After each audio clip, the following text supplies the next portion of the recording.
Hello everyone, this is Mr. Brain Junkie here, and today we'll be talking about an adventure fantasy film called Mojin, The Warm Valley.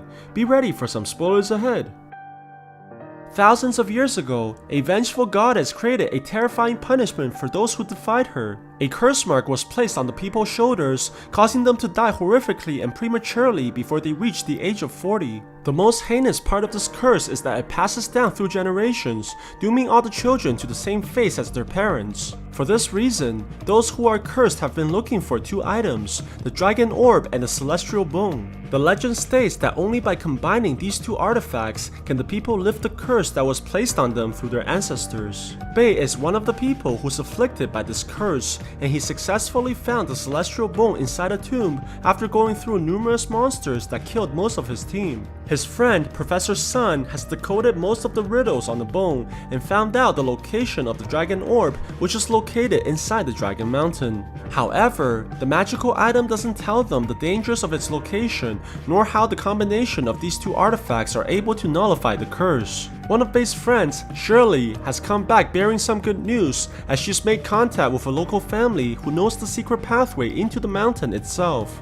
The man quickly recruits his old teammates consisting of a large man named Kai and his friend Yuk, alongside a woman who calls herself Lin. It turns out that all three of them are cursed just like the main character, and they were also the survivors who previously took the celestial bone away from its tomb. They travel across the vast countryside, eventually arriving at a house that's right below the mountain where a woman appears and welcomes the people inside. She offers them to stay the night like previously agreed, but Bei wants to make sure that there's a way into the mountains. She tells the man that there's only one path which goes through a dangerous river, and her daughter Khan can take them there tomorrow. At night, the group sees numerous insects which appears to be fireflies and quickly run outside to enjoy the rare sight. Kai tries to grab onto one of the insects, but it bursts into flames and burns the man's hand. Khan explains that these are not fireflies as they create miniature explosions when their bodies touch other animals. The woman takes out a container where she managed to capture one of their queens. Khan explains that the flies will be attracted to the odor that the queen produces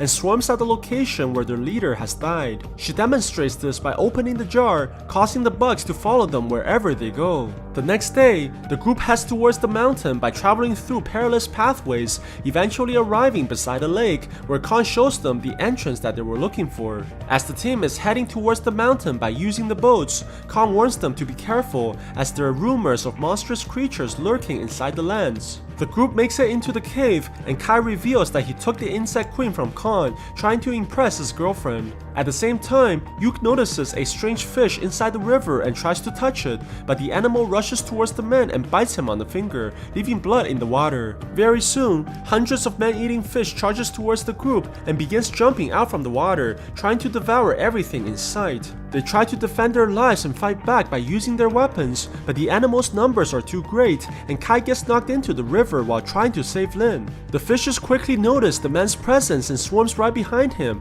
while Kai paddles desperately towards the boat. Luckily, the man is able to climb back onto safety before the fishes devour him, as the team tries their best to kill the vicious creatures that follow behind. Eventually, the group comes to an area where countless mummified bodies are hanging on the ceiling of the cave, and they all begin to drop into the water after being disrupted by the people's presence. Strangely, once the bodies have entered the river, thousands of little creatures begin to emerge from the carcasses and fly towards the group.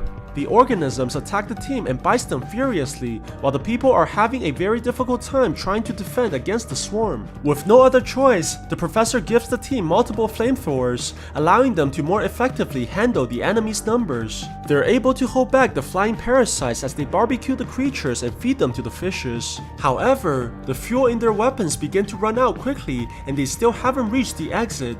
Bei decides to improvise and throws one of their bombs into the swarm, while Shirley shoots a flame arrow and hits the explosive, creating a large explosion that knocks away the parasites. The shockwave pushes their boat into different directions, splitting the group into separate areas with alarming speed. The professor's boat breaks into pieces while the team drops into the water, but Bei's comrades are rushed out from the caves and thrown into a waterfall where they drop down into the rivers below. Luckily, the three are able to recover from the fall and swims towards land, where they continue forward into the unknown. At the same time, the professor and his team have all also made it out from the cave, but sees the terrifying sight where numerous bodies are mummified and kept in large containers. The professor tries to contact Bei by using the radio system, but all the gadgets are not functioning after being submerged inside the river. Bei has also found something strange after venturing deeper into the forest, noticing a giant footprint that's clearly made recently. Suddenly, they hear a terrifying roar from behind and turns around,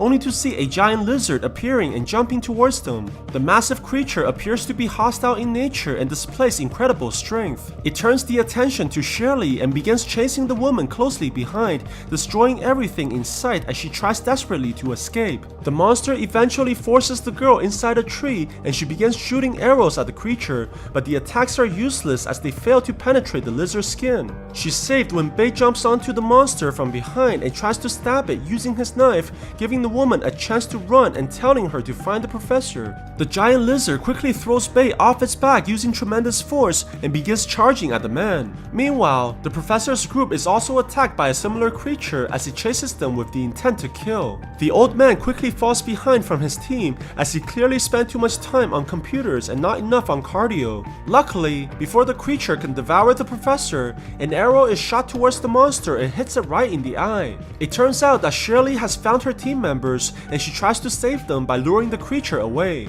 The monster chases the woman relentlessly and she eventually sees Bei running away as well. The two runs directly at each other and jumps on the tree vine in the last moment, causing the creatures to have a head-on collision and knock themselves out. The teams have finally found each other and the professor realizes that the creatures may have very good hearings, but their eyesights are very poor. However, their conversations are quickly interrupted when the giant lizards recover and begins charging at the team, forcing them to run once again. The group arrives on the edge of a cliff and the main character tells them to jump like in every Hollywood movie, but they quickly regret it after realizing that instead of water, they jumped into a valley of rocks. After tumbling down and surviving the fall, Kai was able to dodge his girlfriend like he was dodging child support and allows the woman to faceplant right on the ground. Before the man can apologize for his natural instincts, they notice the growling beside them and realizes that they have landed right in the nest of the giant lizards. The monsters approach them with hostility, leaving them with nowhere to run,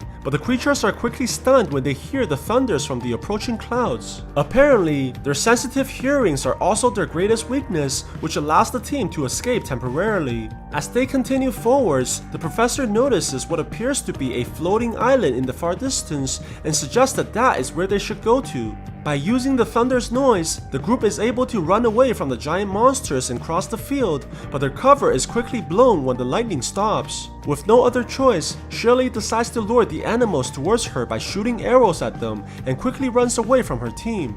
She charges at the end of a cliff and hides underneath, causing the lizards to fall one by one due to their poor sights. The group runs towards the floating island as the rest of the monsters pursue them closely behind. They run on top of a giant tree trunk which appears to be the only way onto the island, but the giant monsters also begin to climb on board, breaking the bridge by their massive weight. Bei tells the group to run onto the island while he stays behind, trying to stop the lizards by breaking the tree trunks. Eventually, he's able to snap the wood, causing everything to collapse underneath. He runs quickly towards his friends and jumps in the last moment, barely escaping the fall as he watches the monsters drop into the abyss. The group looks back and realizes the beauty of this place as the massive island floats magically on top of everything else. At night, the group is finally able to relax after running the whole day, and the girls decide to go for a swim inside the glowing pond as they dive into the waters. The boys also join in on the fun and jumps into the pond, leaving only Bei and the professor behind.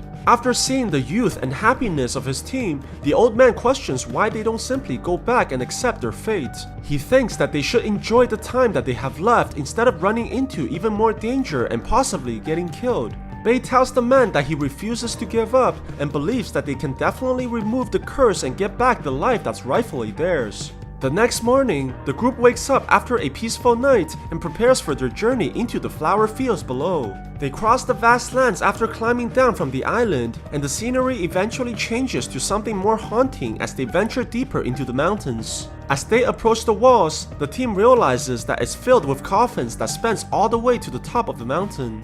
Suddenly, they hear a bubbling noise from behind and turns around, only to see a giant creature jump out towards them, which appears to resemble a giant lobster. The professor explains that this creature is immune to pain as it lacks any nervous system and it can heal very quickly inside the water. The team goes into their formation and tries to wear the creature down by attacking it individually using their weapons, but the monster does not flinch at all as it continues to retaliate and knocks the people away like ragdolls. The men try to hold the lobster in place by using their ropes, but the creature is too powerful and breaks away from their trap easily. The monster eventually turns the attention towards Lynn and charges towards her, forcing the woman to run desperately to the walls as she tries to escape the onslaught by climbing the coffins. However, the girl is not able to escape from the monster's reach and gets knocked away as she falls from the height, but Kai is able to catch her in the last moment and save her from the crash. The monster charges in right away to attack, and Lynn tries to save her boyfriend, but they're both knocked away and crashes into the walls. The creature turns the attention towards the others as they try to lure the monster away from the injured.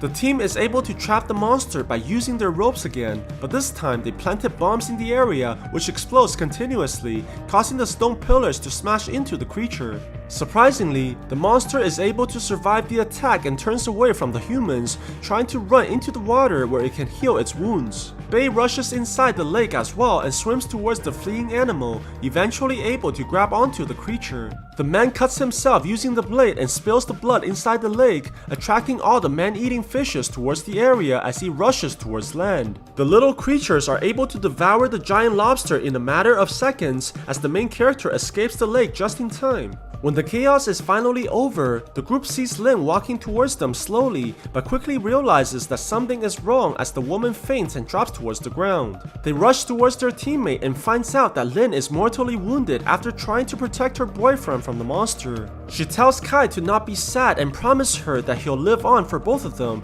after removing the curse like they planned. The woman dies with a smile while looking at Kai as the man embraces her and screams in agony. The team puts her body inside one of the coffins and allows the current to take her to the entrance, but their morales are greatly affected after seeing their teammate's death. The professor tells them to give up and enjoy their lives instead of throwing it away and chasing something that may not even be real. Bei disagrees and plans to continue on, stating that if they give up now, then their friend would have died for nothing. The team all eventually pull together and agrees with their leader, but the old man is greatly disappointed at their choice and decides to leave, promising to bury their bodies afterwards. The group eventually makes it onto the mountain by climbing the coffins and arrives into a garden that appears to be celestial in nature as the buildings conceal inside the fog. They arrive to the center of the area and sees the dragon orb being held by a giant statue, but quickly hears a series of noises from below as the coffins are broken into pieces by something from inside.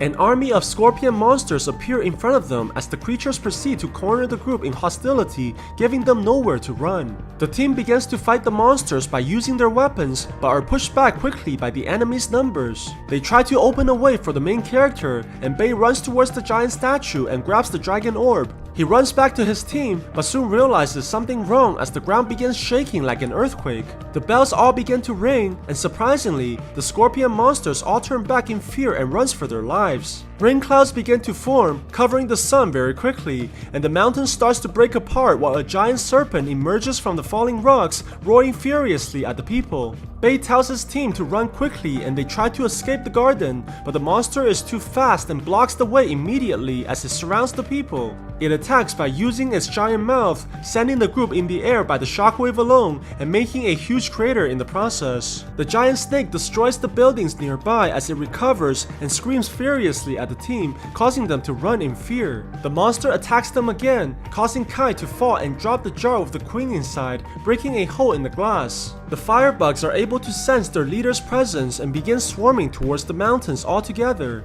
They quickly cross the fields and passes the floating island, eventually arriving at the entrance of the garden as they fly towards the giant snake. Bei sees this and conjures up an idea, rushing towards the queen bug and grabs it from the ground. The man charges at the giant snake as all the firebugs follow him closely behind, but the serpent attacks right in front of him, causing Bei to fall and break the container. The queen slowly flies away as the group watches hopelessly, but the bug is caught in the last moment by Professor Sun, who decided to come back for his team. The old man charges towards the giant snake as his hand begins to engulf in flames, eventually spreading across his body as he jumps inside the monster's mouth. The firebugs follow closely behind and flies into the snake's body, burning the giant creature from the inside as it screams in pain. The monster struggles and breaks the mountains apart, releasing all the water into the hills below. The group tries desperately to run from the collapsing rocks, eventually jumping down into the waters below and escapes danger just in time. They head back to their village after retrieving Lin's body and creating tombs for their friends so that they can finally rest in peace. Bei combines the two magical items together, and the dragon orb begins to levitate in the air while the celestial bone glows in bright light. To their surprise, the objects did not cure them of their curse, but instead